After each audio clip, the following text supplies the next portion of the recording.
एक बार की बात है, एक छोटे से गांव में एक बच्चा राजू अपनी माँ के साथ रहता था। उसकी माँ का नाम सुमित्रा था। सुमित्रा बहुत मेहनती और दयालु महिला थी, लेकिन गांव के लोग उससे दूर दूर रहते थे। सबका मानना था कि सुमित्रा चुड़ैल है। गांव में कई अजीब घटनाएं हो चुकी थीं। रात को लोगों ने जंगल में किसी औरत की रोने और चीखने की आवाजें सुनी थी। कई लोगों का कहना था, सुमित्रा आधी रात को जंगल में जाती है और अजीब सा जादू करती है। राजू इन बातों को समझ नहीं पाता था। उसे अपनी माँ पर पूरा भरोसा था। एक दिन गांव के कुछ लोग सुमित्रा के घर आए और उसे धमकाने लगे। तू चुड़ैल है सुमित्रा, अगर तूने हमारी फसल और जानवरों का नुकसान करना बंद नहीं किया तो हम तुझे गांव से निकाल देंगे। सुमित्रा ने शांतिपूर्वक जवाब दिया, मैंने किसी का कोई नुकसान नहीं किया है। आप लोग मेरे बारे में गलत सोचते हैं। लेकिन गांव वाले नहीं माने। राजू ये सब देखकर बहुत दुखी हुआ। उसने ठान लिया कि वह पता लगाएगा कि उसकी माँ पर ये झूठे आरोप क्यों लगाए जा रहे हैं।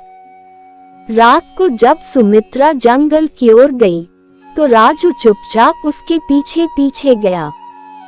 उसने देखा कि उसकी माँ किसी पेड़ के नीचे खड़ी है और कुछ बुदबुदा रही है।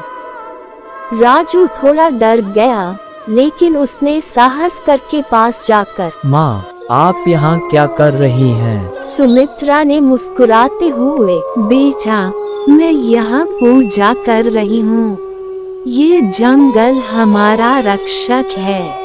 अगर हम इसकी देखभाल नहीं करेंगे तो हमारी फसल और जानवर सब नष्ट हो जाएंगे।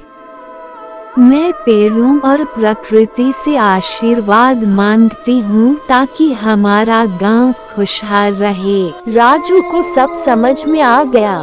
उसकी माँ कोई चुड़ैल नहीं थी, बल्कि एक प्रकृति प्रेमी थी। अगले दिन राजू ने पूरे गांव को सच बताया। कुछ लोगों ने उसकी बात मानी, लेकिन कुछ लोग अब भी शक करते रहे। फिर एक दिन गांव में भयंकर तूफान आया। सुमित्रा ने सभी को अपने घर बुलाया और सुरक्षित रखा। जब तूफान थमा, तो लोगों ने महसूस किया कि सुमित्रा का दिल कितना बड़ा है। धीरे धीरे सबका शक दूर हो गया और सुमित्रा को चुड़ैल कहना बंद हो गया। सुमित्रा अब भी रोज जंगल में पूजा करती है, लेकिन अब लोग उसे चुड़ैल माँ नहीं, बल्कि देवी माँ कहकर बुलाते हैं।